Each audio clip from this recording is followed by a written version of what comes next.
프로의 시선, 매일 다른 프로들의 증시 인사이트 통해서 승률 높이는 전략 알아보겠습니다. 오늘 목요일의 프로 썬투자 송범선 실장입니다. 실장님 안녕하세요. 안녕하세요.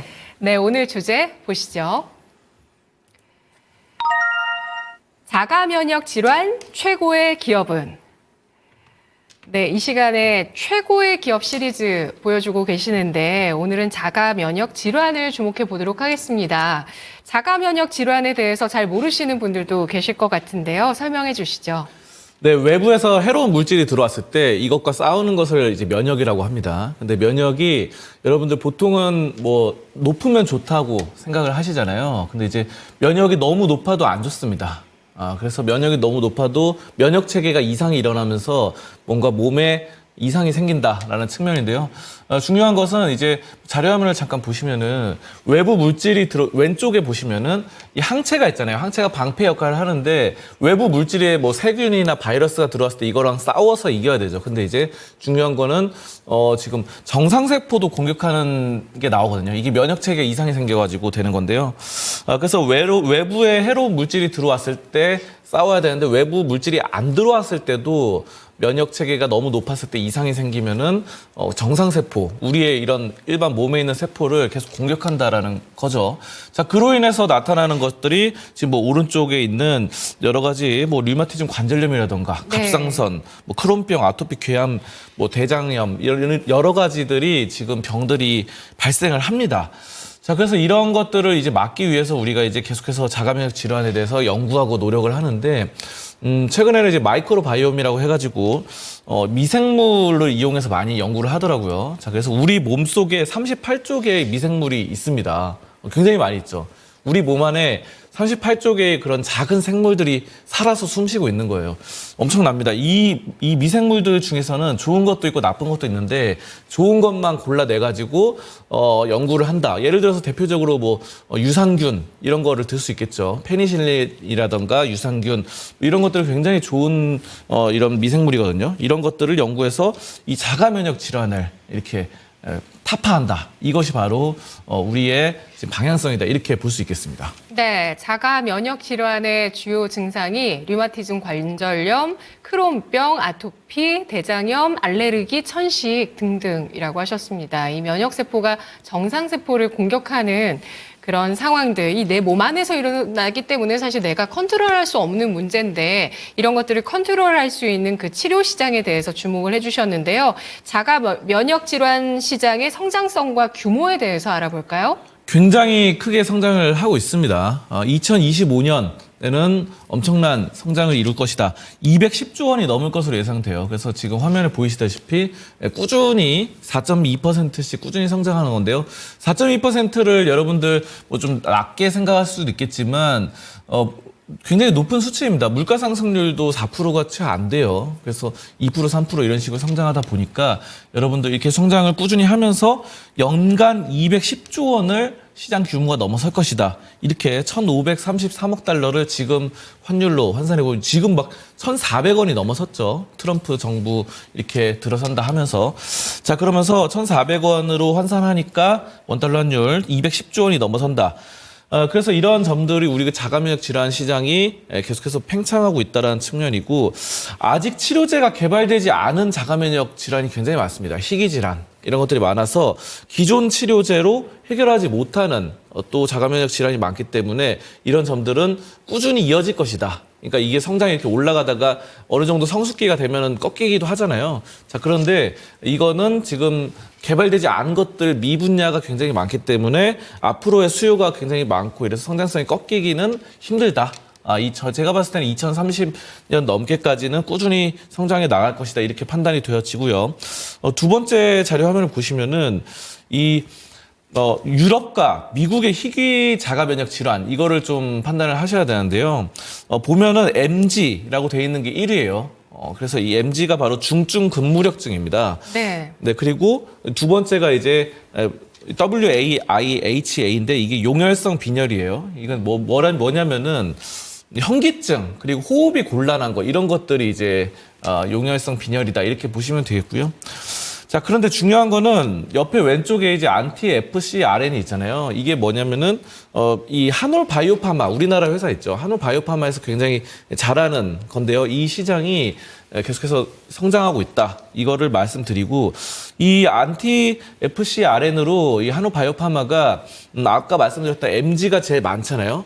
지금 미국하고 유럽이. 근데 네. 이제 이 MG 중증 무기력증, 근무력증 이런 것들을 타겟으로 하고 있어요. 그래서 이거를 지금 여기서 한올바이오파마에서 이번에 나왔던 게 HL161 이건데요. 이걸로 안티 FcRN으로 지금 중증 근무력증을 타파한다라는 게 지금 핵심입니다. 자, 그래서 중증 근무력증이 지금 미국에서만 6만 5천 명, 그리고 유럽에서만 10만 명 넘게 환자가 있어요. 그래서 계속해서 지금 이런 것들을 잘 해결해 나갈 수 있다라는 것이고요. 그래서 왼쪽 아까 그래프처럼 안티 FcRN이 꾸준히 성장하는데 희귀 자가면역 질환을 다 합하면요, 지금 미국은 24만 명, 유럽은 32만 명이 되기 때문에 이런 고통받는 사람들이 굉장히 많습니다. 지금 미국과 유럽만 대표적으로 말씀드렸는데 다른 전 세계로 보면 더 많겠죠. 자, 그래서 여기서 이제 지금 시장, 굉장히 큰 시장에서 한올바이오파마가 그래도 잘 해주고 있다, 이렇게 말씀드리겠습니다. 네, 뭐 다른 성인병들보다도 생활 습관과도 큰 연관성은 좀 없어 보여서요. 이런 자가 면역 질환 때문에 고통받으시는 분들이 미국, 유럽에서도 굉장히 많이 있네요. 거의 뭐 56만 정도 네. 이렇게 있는 상황인데요. 이 가운데서 가장 많은 비중을 차지하고 있는 중증 무기력증 이쪽을 타겟하고 있는 한올바이오파마의 파이프라인도 잠깐 소개를 해주셨습니다. 자가 면역 질환 치료제에 관련한 기업들, 어떤 기업들이 국내에 있을까요? 아까 잠깐 말씀드렸던 한올바이오파마가 그 대표적이라고 볼 수 있습니다. 예. 그래서 이 한올바이오파마는 지금 이뮤노반트에다가 자가면역 치료제 이 바토클리맙 이거를 이제 기술 이전했어요. 자, 그런데 바토클리맙이 이름이 여러 개입니다. 뭐 코드명 이런 게 있죠. 그래서 HL161, BKN이로도 불리고, 그리고 IMVT1401로도 불리는데 이거 여러분들이 다 외우시는 필요는 없어요. 근데 이제 왜 그러면은 뒤에 나올 제품하고 차별성을 두기 위해서 이름이 약간 비슷해가지고 헷갈릴 수 있기 때문에 이렇게 표기를 해놓은 거고, 아무튼 바토클리맙이 이제 그레이브스병 임상 2A 결과를 발표했는데, 그레이브스병이 또 뭐냐라고 하실 수 있는데 갑상선입니다. 갑상선의 호르몬 과다로 인해서 자가면역 질환이 생긴 거예요. 그래서 우리가 이제 갑상선 염증이라든가 암이라든가 걸리잖아요. 자, 그래서 이 그레이브스병 이 임상 2상에서 이 바토클리맙이 평균 77% 혈중 함체 감소율을 나타냈습니다. 잘 되는 거예요. 77%.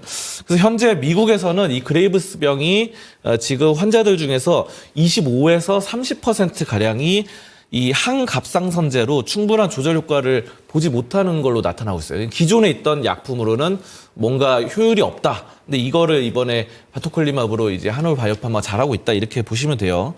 자, 그래서 다른 것도 HL161 ANS 이걸로 이제 임상 효과 결과를 확보한다면 중요한 이런 치료 대안이 될 수 있다라는 측면입니다. 그래서 한올바이오파마가 이 분야에서 잘해 나가고 있고요. 그리고 에이프릴 바이오 같은 경우도 지금 잘하고 있는데, 두 개의 이 자가면역 치료제로 이 기술 이전을 했는데요. 이런 분야에서 1조 2천억 원에 달하는 계약을 성과를 냈습니다. 그래서 네. 이런 점들 두 차례 이전하면서 계속해서 주목을 받고 있고, 이 알부민으로 암세포 주변에 축적된 알부민을 표적 삼아서 치료 물질을 전달한다. 그래서 에이프릴 바이오와 이 한올바이오파마 두 회사가 그래도 제일 잘하고 있다, 이렇게 보고 있습니다.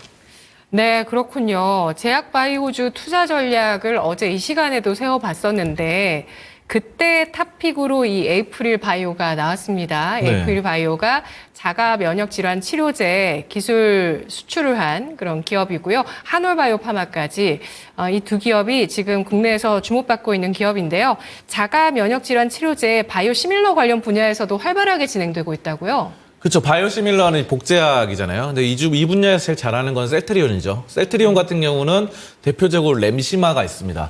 렘시마 같은 경우가 바이오시밀러이자 자가면역 질환 치료제예요. 그래서 렘시마를 좀 아실 필요가 있는데, 바로 이렇게 렘시마가 지금 전 세계적으로 펼쳐 나가고 있어요. 그래서 렘시마 최근에 셀트리온 같은 경우는 이 정맥 주사 말고 피하 주사제로 지금 잘해 나가고 있어요. SC라고 하죠.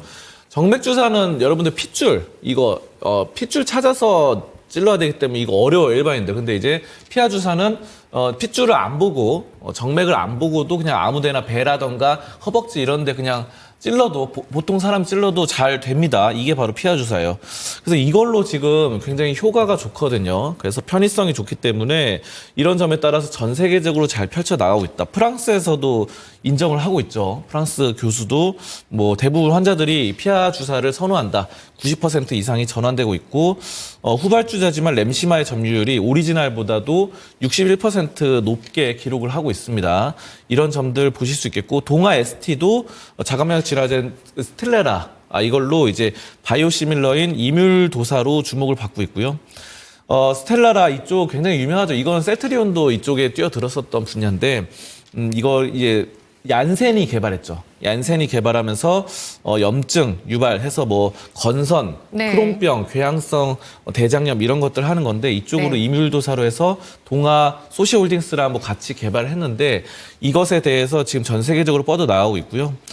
지금 판권이라던가 이런 부분들이 계속해서 유럽이라던가 해서 잘 되고 있습니다. 그래서 동아 ST, 동아 소시홀딩스 그리고 셀트리온 이런 쪽이 바이오시밀러로 잘하고 있습니다. 네, 그렇습니다. 바이오시밀러에서 램시마, 셀트리온의 실적 성장 동력으로 꼽혔었던 이 램시마 SC 제형으로 또 출시를 하면서 시장에 좋은 반응들을 얻고 있는데요. 자가 면역 질환 치료제 바이오시밀러고요. 그리고 동아 ST 같은 경우도 역시 자가 면역 질환 치료제 바이오시밀러 이뮬도사 10월에 FDA 품목 허가를 획득을 했으니까 순차적으로 이제 상품화가 될 것으로 보이고 있는 품목이 있습니다. 자, 이런 기업들 쭉 알아봤는데요. 이 가운데서 탑픽 있을까요? 어떤 종목 보실까요? 네, 저는 대웅제약을 보고 있는데요. 사실 한화바이오파마의 기술력이라든가 뭐 이런 측면이 굉장히 좋은데 대웅제약을 선택한 이유는 대웅제약이 이제 한화바이오파마의 모회사입니다. 네. 그래서 대웅제약을 매수를 한다면은 한화바이오파마와 대웅제약 둘 다 이제 살 수 있는 그런 효과가 있겠죠. 자, 그래서 이 대웅제약이 한화바이오파마 지분의 31%를 지분을 보유하고 있어요. 그래서 이런 점들 아까 자가면역 질환에서 한화바이오파마 잘하고 있다라는 측면 말씀드렸고 그리고 대웅제약 자체적으로도 이제 이 기술 이전 자가면역 질환 기술 이전에 활발합니다.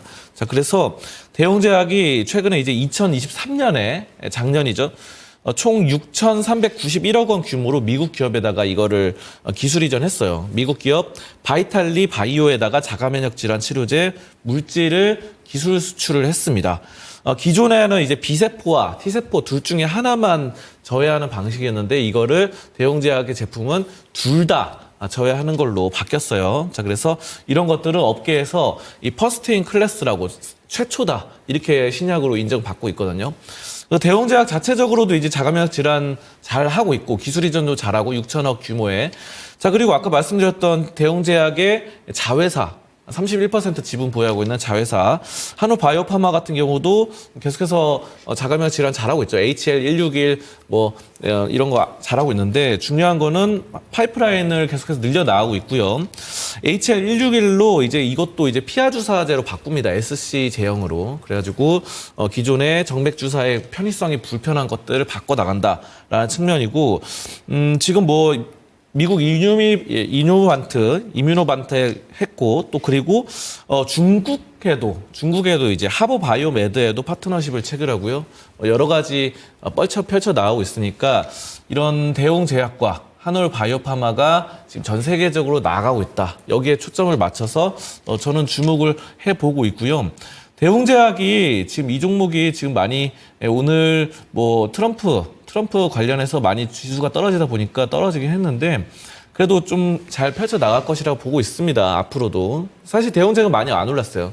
그래서 대웅제약을 20만 원 이상의 목표가로 두고 손절가는 11만 원 선으로 보고 가져가신다면은 충분히 좀 좋은 투자로 이어나갈 수 있다. 이렇게 판단하고 있습니다. 네, 손절가 아래쪽으로 좀 깊게 주셨고요. 그리고 목표 주가는 현재 구간 대비 20% 정도 수익률을 내다보고 있습니다. 한올바이오파마의 지분을 크게 갖고 있는 대웅제약이고요. 한올바이오파마는 기술 수출한 그 자가면역 질환 치료제 신약 그 상업화가 가까워지고 있는 기업으로 주목을 받았습니다. 오늘 여기까지 분석 들어보도록 할게요. 고맙습니다. 감사합니다. 네, 프로의 시선 송범선 실장이었습니다.